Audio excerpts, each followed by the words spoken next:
Chibi Review, ici, c'est un YouTuber. Enfin, un YouTuber, voilà, ce mec-là. Moi, la première fois que j'ai vu ses vidéos à lui, c'était quand j'étais à fond sur ReZero. Chibi Review, ReZero. Où il faisait des reviews, bah, du coup, de light novel, là, pour le coup, ReZero, hein, qu'il lisait.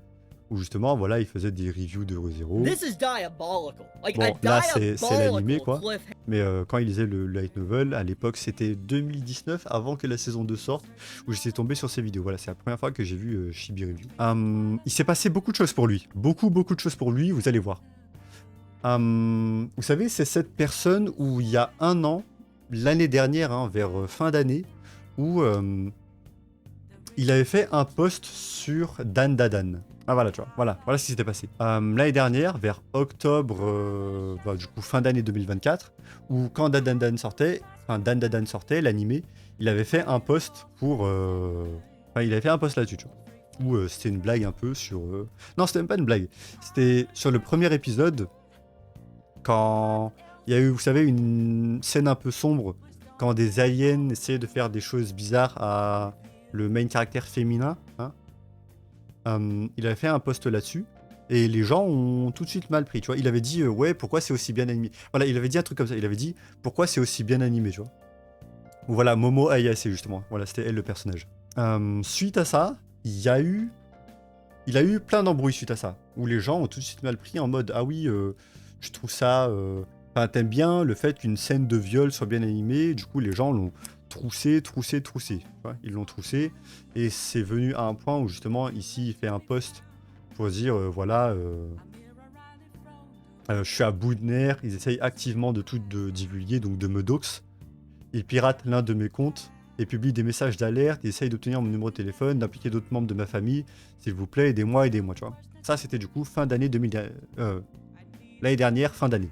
Et ce qui s'est passé, c'est qu'ils ont hacké son DeviantArt, ok, son ancien compte DeviantArt, où ils ont posté du coup de la vraie pédophilie, parce que ce qu'ils dénonçaient, hein, ce que ces gens-là disaient, c'est qu'ils disaient Chibi Review, c'est un pédophile, tu vois, ce genre de choses, tout le tralala, je pense que vous connaissez. Hein. Et du coup, ce qu'ils ont fait, c'est qu'ils ont hack son DeviantArt, ils ont posté de la vraie pédopornographie là-dessus, pour ensuite dire, ah, regardez ce qu'il fait sur son compte, il poste, c'est un pédophile, regardez ce qu'il poste, tu vois. Voilà, basiquement, voilà, c'est ce que je viens de dire, tu vois. Et ils ont fait ce genre de choses. Ce qui s'est passé suite à ça, c'est que, bon, il s'est fait hacker son compte. Il était dans une situation difficile. Et là, du coup, c'est tombé la semaine dernière, où il a annoncé que une des personnes qui a reporté au FBI a été perquisitionnée. Voilà, j'espère que cela servira de leçon de morale à tout le monde. On ne peut pas proférer de telles menaces et de s'en tirer. Donc là, dans ce cas-là, c'était des menaces de mort. Ok. Donc voilà, ça c'est le post. Il dit justement où quelqu'un a montré, voilà, que effectivement ma plainte que j'ai fait au FBI. Bon, attendez, on va quand même la musique là, on va changer quand même. Voilà, où justement la plainte que j'ai fait au FBI a donné lieu à quelque chose. En voici la preuve, tu vois. Et là, c'est la personne ici qui en parle. Oui, regardez, je vous jure, le FBI est venu me voir. Il m'a laissé son business card. Voilà, le FBI est venu jusqu'à chez moi pour un post que j'ai fait sur Chibi Review. Et le post en question, voilà, le post en question, c'était ça. Ok. Donc, c'était ça. Le permis de port d'armes, mon cul. Les pères fondateurs. Enfin bref, il disait de la merde, basiquement. Et là, il dit en bas, mais donnez-moi une de ces armes, et je promets que Chibi Review va être de l'autre côté. Okay, et de l'autre côté, du coup, de cette arme. Donc voilà, ça, très clairement, menace de mort. Tu fais ce genre de post, bah derrière, il faut assumer. Chibi Review, derrière, ce qu'il a fait, c'est qu'il a reporté ça apparemment au FBI, et la plainte a donné lieu à quelque chose. Donc voilà. On est dans une timeline où, basiquement, les fous qui ont perdu pied commencent un peu à se faire sanctionner pour leurs conneries. Et je pense qu'on est enfin en train de retrouver la raison. Parce que ce genre de post, vous savez, ce genre de menace de mort sur les personnes, je sais pas, peut-être le mec, je sais pas si c'est un taré ou quoi, ou peut-être qu'il a fait ça pour la blague. Bon là, il y a un mème en bas. J'imagine que c'est pour la blague. Le problème, c'est que va faire la différence entre les gens qui joue justement de cette connotation un peu à second degré, alors que derrière, ils le pensent vraiment. Hein. Je veux dire, on a bien vu des gens fêter sur la place publique la mort de quelqu'un. Hein. Je pense que c'est sûrement des gens qui s'en battent les couilles et qui l'harcèlent juste pour s'amuser. Bah, oui, très clairement, je suis d'accord là-dessus, Razor, tu vois. C'est très clairement ça. Le problème, c'est que ce genre de choses, il faut assumer derrière. Tu peux pas juste dire, t'as le FBI qui vient chez toi et tu dis, ouais, c'était pour la blague. Au bout d'un moment, il faut assumer. Et aussi, le truc, c'est que ça peut être des blagues pour certains, sauf que pour d'autres, en fait, tu sais jamais quand c'est faux ou vrai, tu vois.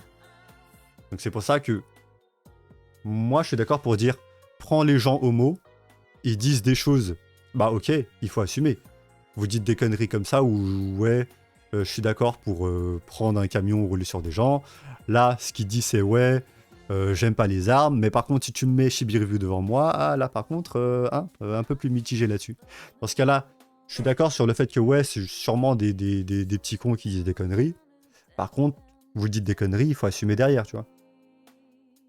Imagine ce monde merveilleux où la justice est réelle. Ouais, bah ça c'est un truc qui est reproché à la France. Hein.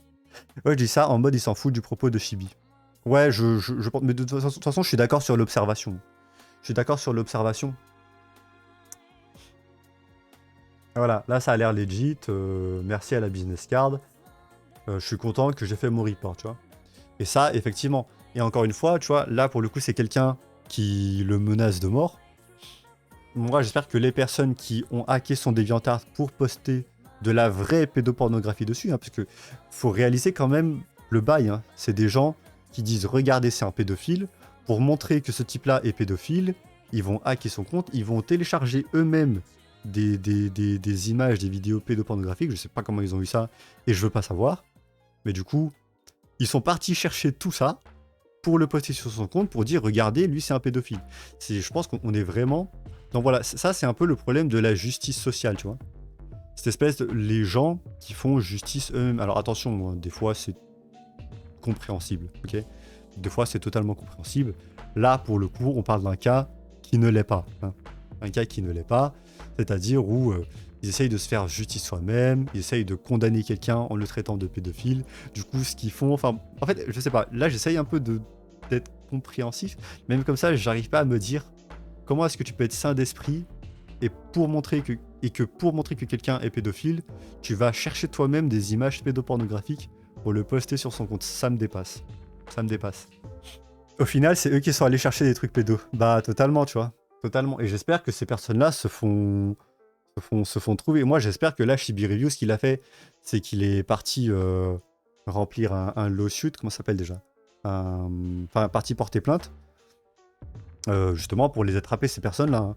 Parce que on aimerait bien savoir comment tu les as chopées, tes images pédopornographiques. D'où est-ce que tu les tires? Hein. C'est bizarre, ça, quand même. Très bizarre. C'est quand même incroyable d'avoir aussi peu d'empathie, de cruauté et de ne pas être responsable quand les conséquences arrivent. Yes. 100% d'accord, Deidou. 100% d'accord. Et tu sais, c'est drôle. C'est drôle parce que c'est tout le temps les personnes qui se...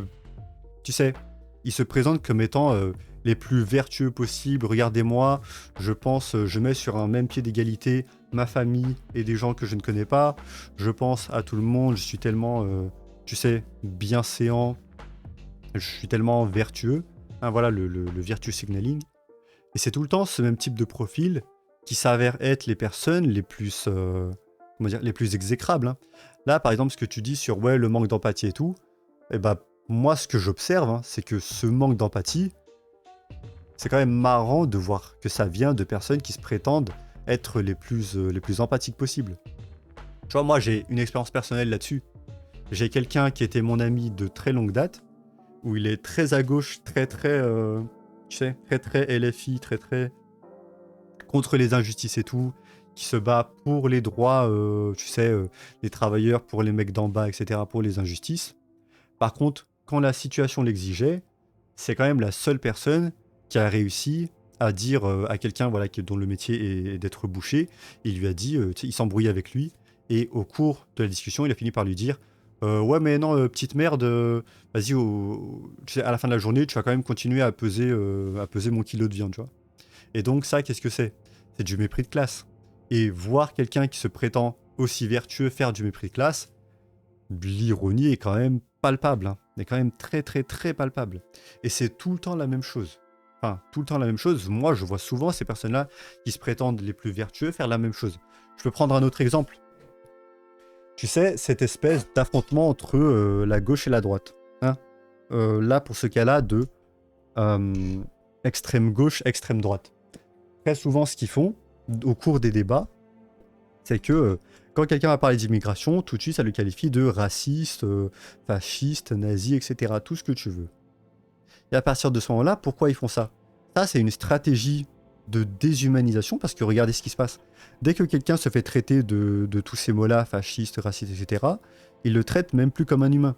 Ils le traitent même plus comme un humain, ce qui fait que pour eux, c'est tout à fait justifié le fait de les taper, le fait de les doxer, comme là par exemple Chibi Review, le fait de les tuer, d'appeler à la haine, de les harceler, ce genre de choses. Et bah ça, c'est de la déshumanisation, et c'est exactement ce qu'ils critiquent. Et ça, c'est le truc le plus lunaire pour moi. Je suis prêt à jurer qu'ils font de certains gars des méchants pour pouvoir le bully et commettre toutes sortes d'horreurs en toute légitimité. Ouais, je pense qu'il y a beaucoup de vrai là-dedans. Je pense que de manière générale, les gens qui se situent à l'extrême gauche, c'est des gens qui, moi, me paraissent très tristes, tu vois. Tu sais, problèmes familiaux, manque d'attention des parents, recherche dans sa vie sexuelle, incertitude sur leur orientation, tu vois, ce genre de choses un peu. Des gens qui sont très, comment dire, très, tu sais, encore jeunes, encore naïfs, ils ont beaucoup de problèmes personnels, et bah ils vont l'extérioriser comment, tu sais, c'est connu. Le mec qui te bully à l'école, c'est un mec, je sais pas, à la maison, son daron, il le bat, tu vois. C'est un truc très connu, tu vois. C'est un genre qui, c'est des personnes qui ont un mal-être, il l'extériorise, bon bah là, du coup, il extériorise comment? En tapant sur des gens qu'ils ont réussi à diaboliser pour pouvoir justifier derrière toutes les horreurs qu'ils feraient par la suite sur eux. Et ouais, je pense très clairement qu'il y a beaucoup de ça. Hein. Il y a beaucoup de ça, ouais.